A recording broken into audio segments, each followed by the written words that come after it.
भाषा एवं व्याकरण।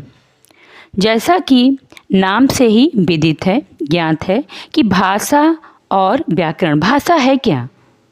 भाषा जो संसार के सभी पशु पक्षी प्राणी, चाहे वो मनुष्य हो या जानवर हो, वो अपने भाव किसी न किसी तरह से दूसरों तक अवश्य पहुंचाते हैं।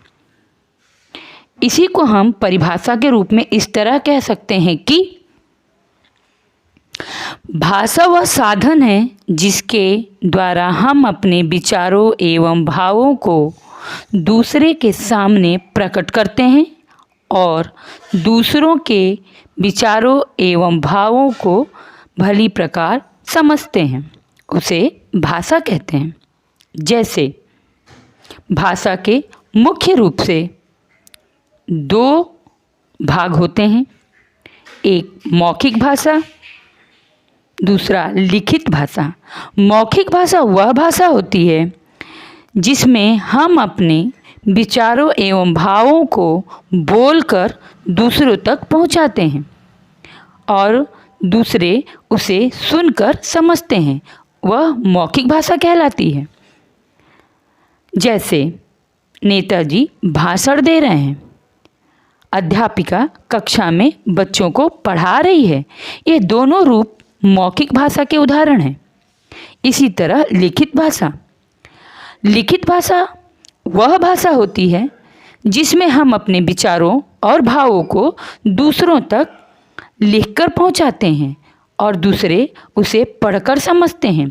लिखित भाषा के उदाहरण में हम अखबार, पत्र इत्यादि कह सकते हैं। इसी तरह संसार में एक अन्य भाषा है जिसे हम सांकेतिक भाषा कहते हैं। आमतौर पर हम मुख्य रूप से दो ही भाषा के बारे में बच्चों को जानकारी देते हैं, मौखिक और लिखित। तीसरी भाषा है सांकेतिक भाषा, मतलब इशारों में बात करना, संकेत के द्वारा समझाना। जैसे आपको एक मैं छोटी सी कहानी बता रही हूँ कि पहले ज़माने में, प्राचीन समय में जब भाषा नहीं थी, तब मनुष्य अपने विचारों और भावों को कुछ संकेतों के द्वारा एक दूसरे तक पहुँचाता था।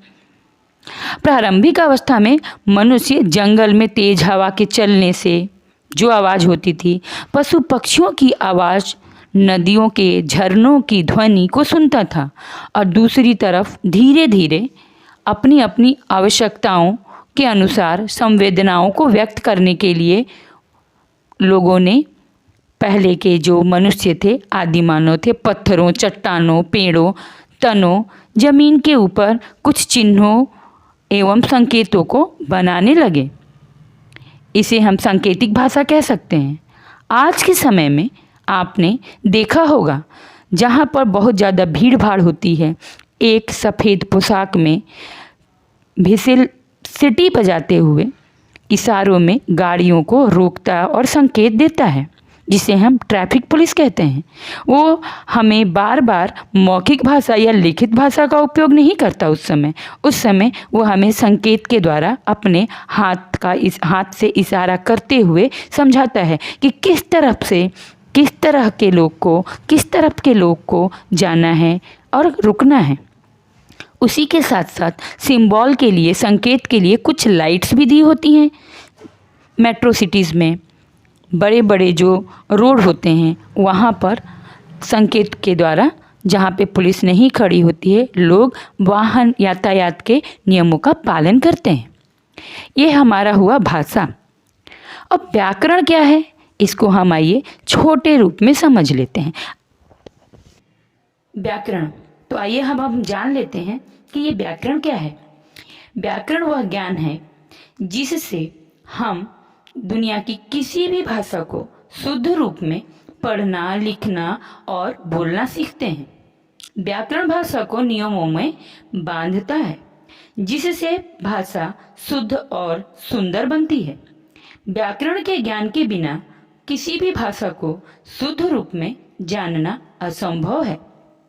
किसी भी भाषा को सीखने के लिए उसके वर्णों, शब्दों तथा वाक्यों का ज्ञान होना आवश्यक है।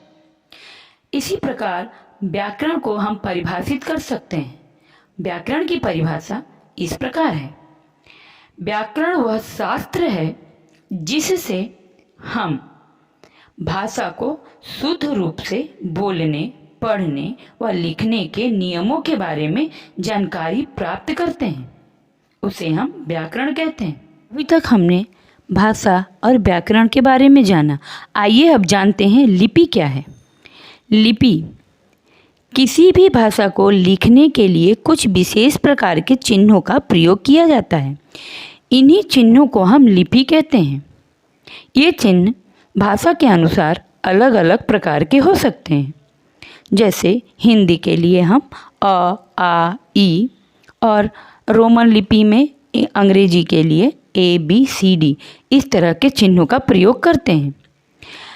हिंदी की लिपि देवनागरी है और देवनागरी लिपि को राष्ट्रलिपि भी कहा जाता है। और लिपि और भाषा का क्या संबंध है आपको हम मेल करके बताते हैं। हिंदी की लिपि क्या है? देवनागरी। अंग्रेजी की लिपि क्या है? रोमन। संस्कृत की लिपि क्या है? देवनागरी। पंजाबी की लिपि क्या है? गुरुमुखी। उर्दू की लिपि क्या है? फारसी। ये हमारी लिपि है। बच्चों, अगर हमारा पढ़ाई हुआ आपको समझ में आया है तो हमारे चैनल सद्गुरु हिंदी चैनल को लाइक सब्सक्राइब करना ना भूलें, बेल आइकन को दबा दें और इसको ज़्यादा से ज़्यादा शेयर करें ताकि हम और अच्छा वीडियो बना सकें। बाय।